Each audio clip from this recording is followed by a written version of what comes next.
Pitaco do Gufo.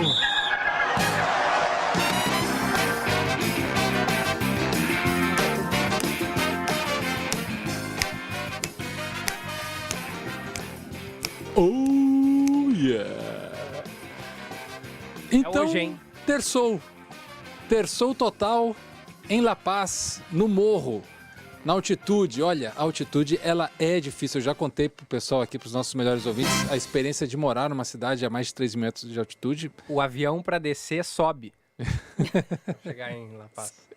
É impressionante, né? La Paz é realmente terrível. Para quem mora lá, para quem trabalha lá já é difícil, para quem vai também é muito difícil. E eu acho isso, as pessoas são contra isso, eu acho muito legal. Eu acho que é muito legal a gente jogar futebol em diferentes lugares. Ah, tá.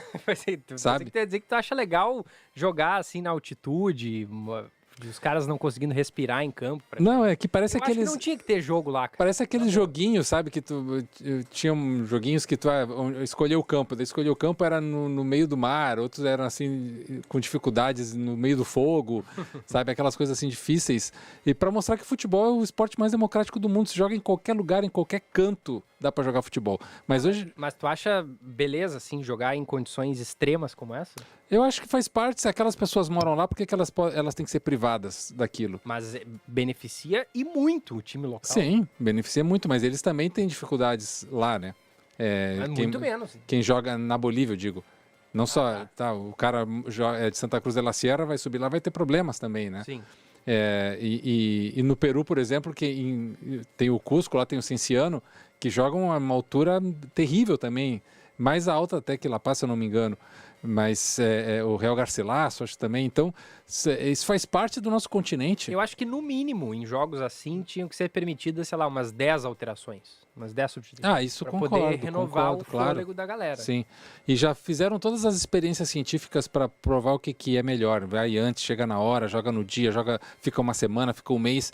E tudo dá na mesma, assim, na média, termina sendo a mesma coisa. Então, o que o Inter tem que fazer hoje, Bruna, Giba e melhores ouvintes, primeiro, foco mental. Né, o Bolívar vai pressionar. A gente nunca fala do Bolívar. O Bolívar é um time bom, é um time forte, não é um time fraquinho. Então o Bolívar vai jogar bola, o Bolívar vai pressionar o Inter, o Bolívar vai buscar o gol. Então o Inter vai ter que ter foco, concentração, calma, tranquilidade para absorver esse impacto. Não sair correndo, a la louca, né? Esse time do Cudê, ele gosta de jogar com as linhas altas, pressionando lá em cima a saída do adversário, com intensidade. Isso vai ter que segurar para o segundo tempo. O primeiro tempo é de resiliência, de esperar o adversário, de ter inteligência e maturidade de segurar a barra mesmo, na pressão do adversário.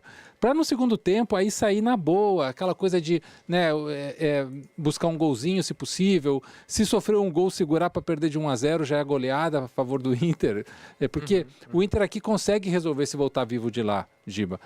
O Inter e o Bolívar são times mais ou menos equilibrados no mesmo nível. O Inter tem total condição de classificar.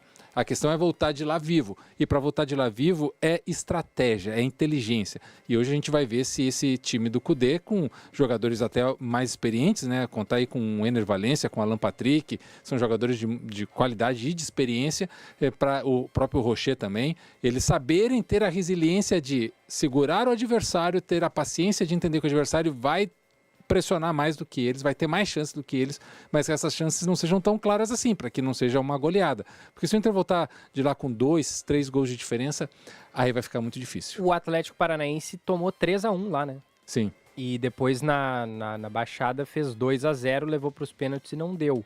Acho assim, perder por 1 gol ainda tá ok. 2 é difícil, porque aí tem que fazer uma grande diferença aqui no Beira-Rio. Sim. E nem sempre as coisas conspiram a favor do Inter, né? E é um time bom também, o Bolívar, Gilberto. Então tem isso. Se jogasse o Brasileirão, ia estar em que lugar? Estaria ali na parte de cima da tabela. É mesmo? Entre os 10 primeiros, ia estar melhor que o Inter, né? Sim. O Inter não pode descuidar tanto do Brasileiro a ponto de sofrer sérios riscos de cair para a segunda divisão. Já está a 3 pontos, né? Sim. Do Santos, que aí é o primeiro eu vou trazer, até é bom que tu me lembrasse isso que eu tinha esquecido. Tem um dado aqui que eu queria trazer para encerrar o Pitaco, né? O nosso colega analista de dados, o Bruno Imazumi, ele fez um levantamento sobre as chances de permanecer na Série A dos 8 últimos times da tabela. E aí a gente tem o América Mineiro com 8,4%, o Curitiba com 10,9, quase 11, o Vasco com 35,8 e o Santos com 62,0. Ou seja, Santos, Vasco, Curitiba e América são os times com mais chances de cair para a Série B. Corinthians e Internacional, que são dois times que estão disputando Copas continentais e que as torcidas estão, né, com medo do rebaixamento, o Corinthians tem 94% de chance de permanecer na Série A e o Inter 75% de chance de permanecer na Série A. É pouco, hein? Não pode ter 75% de chance. É muito pouco. Não é, não, Giba. Não é pouco. O que eu quero dizer com esses números é que, assim, por hoje, Corinthians e Inter estão corretos em botar as fichas e energia na Libertadores e na Sul-Americana, porque há muitos times com chances maiores de cair, probabilisticamente falando. Lá na frente eu não sei o que vai acontecer, porque pode ser que esses times de baixo melhorem e aí complica a vida de Inter e Corinthians. Mas hoje por hoje, amanhã joga... Eu acho que hoje joga o Corinthians também, se eu não me engano. Eu acho que sim. Então hoje é um dia fundamental para os dois times e eles estão corretíssimos em botar todo o foco no torneio continental. É hoje o Corinthians, 9h30 da noite, em São Paulo. A vitória do Santos contra o Grêmio foi péssima para o Inter, né? Foi. Porque o Inter agora está a 3 pontos só da zona do rebaixamento. Eu tenho muito medo, cara. Eu acho que não precisa tirar tanto foco assim do Campeonato Brasileiro para focar na Libertadores.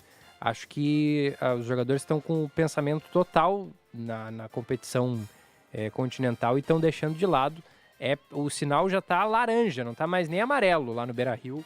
Porque o problema disso aí, Giba, é que caso o Inter seja eliminado do Bolívar, aí a barra vai ficar muito pesada para tirar o time de uma provável zona de rebaixamento. A gente sabe como é que funciona aqui na aldeia, como é que é a cadeia das coisas. Também, né? Então, o Inter sendo eliminado no jogo da volta e estando ali frequentando, namorando o Z4, vai pesar muito e a tendência nesse peso geralmente é a demissão de treinador. E aí mudar o treinador nessa situação ainda é um erro maior ainda e aí fica aquele loop, aquela cadeia de sequências erradas e aí a gente já sabe como termina. Vamos para o intervalo, são